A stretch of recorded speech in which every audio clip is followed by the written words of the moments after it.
இன்றைக்கி கொள்ளு ரசமும் கொள்ளு துவையில் அரைச்சி முட்டைக்கோஸ் பொரியல் பண்ண போகிறேன். இங்கே முட்டைக்கோஸும் கட் பண்ணி வச்சுருக்கிறேன்.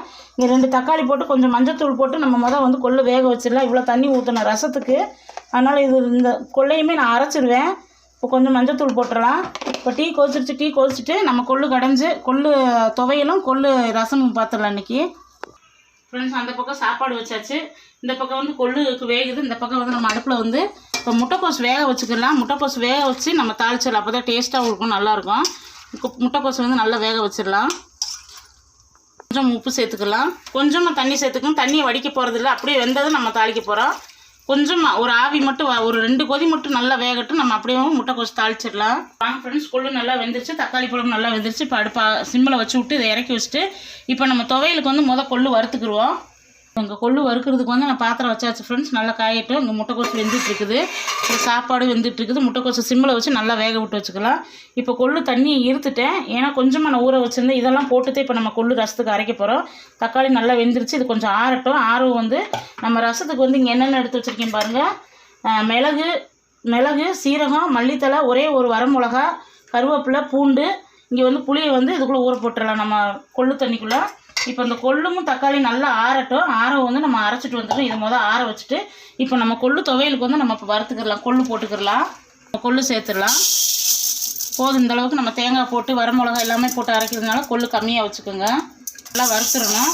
நல்லா சிம்மில் வச்சே வருங்க. கொஞ்சம் ஆனில் வச்சு விட்டு நல்லா லைட்டாக மணம் வரவும் சிம்மில் வச்சு விட்ருங்க. இப்போ சிம்மில் வச்சுடுறேன். நல்லா மணம் வந்துருச்சு எனக்கு வந்து கொள்ளு வந்து இந்த மாதிரி டப்புன்னு வெடிச்சிருச்சு வருங்க. நமக்கு வந்து கொள்ளு இப்படி வறுத்துருக்கோங்க. இதே மாதிரி வறுத்துடணும். இந்த மாதிரி வெடிக்க ஆரம்பிச்சிடணும் கொள்ளு வந்து. இப்போ வந்து நம்ம காரத்துக்கு தக்கன வரமிளகா சேர்த்துக்கணும். நான் 5 வரமிளகா சேர்த்துருக்குறேன். இதில் வந்து 2 பூண்டு சேர்த்துருக்குறேன். இப்போ அடுப்பு ஆஃப் பண்ணிடுறேன். நமக்கு கொள்ளு நல்லா வறுத்தாச்சு. ஏன்னா அந்த சூட்லேயே நம்ம வறுத்த போது இதே 2 கருவேப்பிலை போட்டு விட்ருங்க. துவையலுக்கு வந்து 2 கருவேப்பிலை போட்டு விட்ருங்க. இப்போ இதை நல்லா ஆற வச்சிடலாம். இப்போ நல்லா ஆறிடுச்சு ஃப்ரெண்ட்ஸ். நம்ம இதெல்லாம் சேர்த்து அரைச்சிட்டு வந்துடலாம். உங்களுக்கு கொஞ்சம் கொத்தமல்லி போடணுன்னா போட்டுக்கோங்க. கொத்தமல்லி நம்ம கடைக்கு போகலாம், அதனால போடலாம். கொத்தமல்லி வேணால் கொஞ்சமாக சேர்த்துக்கோங்க, ரொம்ப வேண்டாம். இப்போ இதெல்லாம் நம்ம அரைச்சிட்டு வந்துடலாம். இந்த தக்காளி, இந்த கொள்ளு, இந்த மிளகு, சீரகம், பூண்டு எல்லாமே நம்ம அரைச்சி இப்போ நம்ம ரசம் வைக்க போகிறோம். இன்னும் கொஞ்சமாக மஞ்சத்தூள் சேர்த்துக்கோங்க, கொஞ்சமாக உப்பு சேர்த்துக்கோங்க. இப்போ நம்ம எல்லாம் நல்லா அரைச்சிட்டு வந்துடலாம். மனமே ஜம்முன்னு இருக்குது ஃப்ரெண்ட்ஸ், சூப்பராக இருக்குது. எனக்கு 2 மல்லி வரமல்லி கிடச்சி, அதை மட்டும் போட்டுட்டேன். ஜம்முன்னு ஒரு மனம். இந்த மாதிரி நீங்கள் ரசம் வச்சு கொடுங்க. காய்ச்சல், தலைவலி, சளி, இந்த மாதிரி உடம்பு வெயிட் லாஸ் பண்ணலான்னு இந்த மாதிரி கொள்ளு ரசம் வச்சு கொள்ளு கடைஞ்சி சாப்பிட்லாம். நான் இன்றைக்கி கொள்ளு கடையாமல் கொள்ளு துவையலும் கொள்ளு நல்லா வேக வச்சு அதை ரசம் வச்சு கட்டுறேன். இப்போ வாங்க நம்ம ரசத்தை தாளிச்சிடலாம். கொள்ளில் வந்து நம்ம புளி சேர்த்துருந்தோம். அந்த புளியை வந்து நல்லா கரைச்சாச்சு. இப்போ வடிகட்டிக்கலாம். இப்போ எண்ணெய் ஊற்றியாச்சு. எண்ணெய் ஊற்றி இப்போ கடுகு சேர்த்துடலாம்.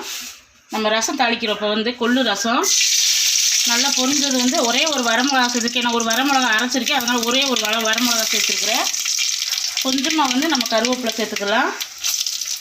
சிம்மில் வச்சு விட்டு பெருங்காயத்தூள் கொஞ்சம் சேர்த்துக்கோங்க. இந்த ரசத்துக்கு பெருங்காயத்தூள் நல்லாவே சேர்த்துக்கோங்க. இப்போ வந்து நம்ம அரைச்சிருக்கிறத இதை வந்து ரசத்தை வந்து நம்ம கலந்துடலாம். அதில் கலந்து இப்போ நம்ம சேர்த்துலாம். பெருங்காயம் கொஞ்சம் நிறையாவே சேர்த்துக்கோங்க, நல்லாயிருக்கும். சூப்பராக இருக்குது ஃப்ரெண்ட்ஸ். நான் கொஞ்சம் அப்படியே டேஸ்ட் பண்ணி பார்த்தா ரொம்ப டேஸ்ட்டாக இருக்குது. இன்னும் கொஞ்சம் தண்ணி சேர்த்துக்கலாம். கொஞ்சம் உப்பு பத்தலை, அதனால் கொஞ்சம் உப்பு சேர்த்துக்கலாம். இது நல்லா நுரக்கட்டவும் நம்ம மல்லித்தலை சேர்த்து நம்ம ஆஃப் பண்ணிடலாம். நமக்கு சூப்பரான ரசம் ரெடி ஆயிடுச்சு. இந்த பக்கம் வந்து முட்டைக்கோஸும் வெந்துருச்சு. முட்டைக்கோஸை இப்போ ஆஃப் பண்ணிடலாம். முட்டைக்கோஸ் வெந்துருச்சு, ஆஃப் பண்ணிடலாம். பையனுக்கு டைம் ஆயிடுச்சு, அதனால் இப்போ வந்து கொள்ளு துவையலுக்கு வந்து நம்ம எல்லாமே சேர்த்துக்கலாம். பூண்டு, கொள்ளு, காணப்பயிர்னு, இது எங்கள் ஊரில் வந்து காணப்பயிர்னு சொல்லுவோம். இங்கே வந்து கொள்ளு எல்லாமே சேர்த்தாச்சு. இப்போ வந்து தேங்காய் கொஞ்சம் சேர்த்துக்கலாம். தேங்காய் உங்களுக்கு எவ்வளோ வேணுமோ கொஞ்சமாக தேங்காய் சேர்த்துக்கோங்க. புளி வந்து உங்களுக்கு எவ்வளோ தேவையோ அவசியம். எனக்கு இந்த அளவுக்கு புளி போதும். லைட்டாக வந்து கொஞ்சமாக புளி சேர்த்துருக்குறேன். இப்போ உப்பு, இந்த துவையலுக்கு தேவையான அளவு உப்பு. இப்போ எல்லாமே நம்ம அரைச்சிட்டு வந்துடலாம். துவையலை வந்து நல்லா மிக்சியில் வந்து ஒரு ஓட்டிட்டு அதுக்கப்புறம் தண்ணி ஊற்றி நம்ம துவையலை அரைச்சிட்டு வந்துடலாம். ரசம் இந்த அளவுக்கு நுரக்கட்டிடணும். நல்லா நுரக்கட்டி வரவும் நல்ல ஒரு நடுவில் மட்டும் ஒரு கொதிச்சிருச்சுன்னா அப்படி நம்ம மல்லித்தலை சேர்த்துக்கலாம். இப்போ ரசத்தை நம்ம ஆஃப் பண்ணிவிட்டு இப்போ முட்டைக்கோஸ் தாளிச்சிடலாம். இப்போ முட்டைக்கோஸ் பொரியலுக்கு வந்து நம்ம வந்து கடுகு சேர்த்துக்கலாம். கடுகு நல்லா பொரியட்டும். வந்து கடலைப்பருப்பு சேர்த்துக்கோங்க. இப்போ கடலைப்பருப்பு பொரிஞ்சிருச்சு. நம்ம வந்து கருவேப்பிலை, இப்போ வெங்காயம், பச்சை மிளகா கட் பண்ணி வச்சுருக்கோம், அதை சேர்த்துக்கலாம்.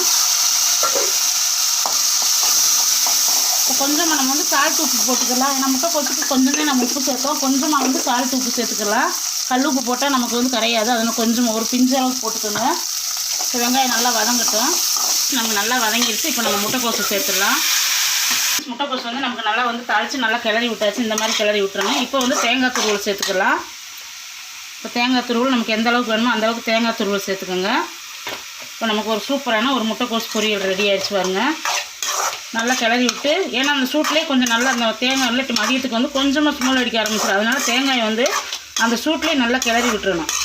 இப்போ அவ்வளோதான் ஃப்ரெண்ட்ஸ், நமக்கு வந்து முட்டைக்கோஸ் பொரியல் ரெடி ஆகிடுச்சு. இந்த மாதிரி வேக வச்சு செய்யுங்க. சூப்பராக எப்படி உதிரியாக இருக்கும் அந்த முட்டைக்கோஸ் வந்து. இப்போ ஆஃப் பண்ணிடலாம். வாங்க ஃப்ரெண்ட்ஸ், காலையில் எழுந்திரிச்சு நம்ம என்னென்ன செஞ்சுருக்குன்னு பார்த்துலாம். இங்கே வந்து சூடாக சாப்பாடு வடிச்சிட்டேன். சாப்பாடு வடித்து இன்றைக்கி முட்டைக்கோஸ் பொரியல் செஞ்சுட்டேன். இங்கே வந்து நல்லா கொள்ளு ரசம், கொள்ளு வேக வச்சு அந்த கொள்ளை போட்டு அரைச்சி நல்லா ரசம் வச்சாச்சு. சூப்பராக இருக்குது. இந்த மாதிரி நல்ல ஒரு குளிருக்கு சாப்பிட்டோம்னா. இங்கே வந்து கொள்ளு துவையல் துவையல் அருமையாக இருக்குது ஃப்ரெண்ட்ஸ். இந்த கொள்ளு துவையல் வந்து இதே மாதிரி நீங்கள் கண்டிப்பாக செஞ்சு விடுங்க. தம்பிக்கு டைம் ஆயிடுச்சு, அதனால் நான் எல்லாமே ரெடி பண்ணிவிட்டு அவருக்கு கொஞ்சம் தோசை மட்டும் ஊற்றி கொடுக்கணும். தோசையும் இந்த கொள்ளு சட்னி வச்சு சாப்பிட்டு போயிடும். கொள்ளு துவையலை வச்சு கண்டிப்பாக வந்து கொள்ளு துவையல் வந்து நீங்கள் செஞ்சு பாருங்கள். செஞ்சு பார்த்துட்டு இந்த கொள்ளு ரசம் பசங்களுக்கு வச்சு கொடுங்க. சளி இருமல் எதுவுமே இருக்காது. இன்றைக்கி அவ்வளோதான் ஃப்ரெண்ட்ஸ். இந்த வீடியோ உங்களுக்கு ரொம்ப பிடிச்சிருக்குன்னு நினைக்கிறேன். பிடிச்சிருந்தா நம்ம யோகா சேனலை சப்ஸ்கிரைப் பண்ணிக்கோங்க.